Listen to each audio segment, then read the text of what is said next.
Good morning. Thank you for joining me for another 5 good minutes with the Word. I'm Barry Bryson, and we're continuing our study of Psalm 119. And as I said yesterday, I hope you're growing in your affection with the Son who wrote this song as you read this song, and as he bears his heart to the Lord and to us in it. Yesterday we said that, like Paul in Romans chapter 8, like Jesus prayed in the Lord's Prayer, he is asking to be delivered from evil. And he needs God not only to make him strong internally, but to manage his temptations externally. And he's asking for that again in this section, but he's asking for more. He's asking for something that we know from the New Testament to be sanctification. He needs to be cleansed. He needs to be purified. It reminds us a bit of Psalm 51, some of the things that he asks for. And we get a little more information about the kinds of temptations that might be besetting him.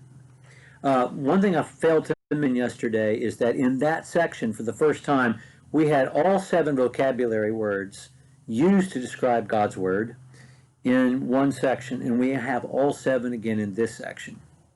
Let's read the verses. Verse 33, "Teach me, O Lord, the way of your statutes, and I will keep it to the end. Give me understanding that I may keep your law and observe it with my whole heart. Lead me in the path of your commandments, for I delight in it. Incline the heart to your testimonies, and not to selfish gain. Turn my eyes from looking at worthless things, and give me life in your ways. Confirm your servant your promise, that you may be feared. Turn away the reproach that I dread, for your rules are good.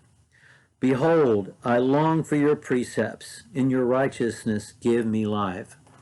Every verse of this section has a word for God's Word, and every verse of this section has a response to God's Word, or a desired response to God's Word.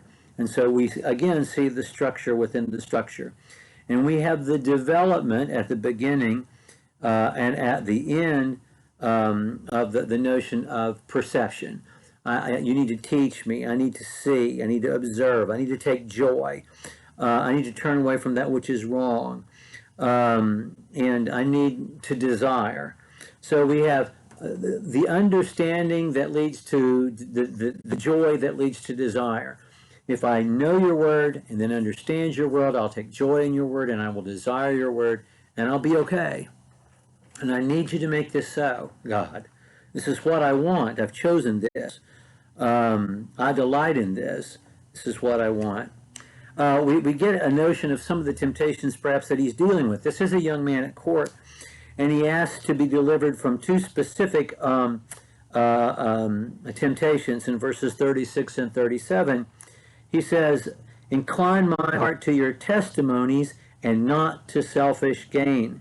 So there's monetary reward, monetary benefit, and maybe a betterment of position that has been offered to him if he will compromise the way that he has chosen to travel, the way of God. And then it says in verse 37, "Turn my eyes from looking at worthless things."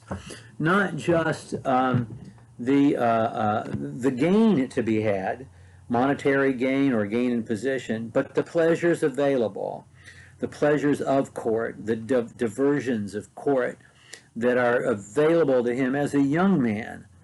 And he says, "I need you to to do some aversion therapy for me. I need you to help me not want these things. I need you to involve yourself in me. I can't be better on my own. And my being better cannot happen intellectually." That's where it starts. But if I'm going to do this, I need your internal strength. I need you to manage this for me and to make it easier for me, so I will keep your precepts for as long as I live, because they are life. Well, thank you for joining me for this section. Tomorrow we'll pick up with the letter Vav. and verse 41. Thank you for joining me for 5 good minutes.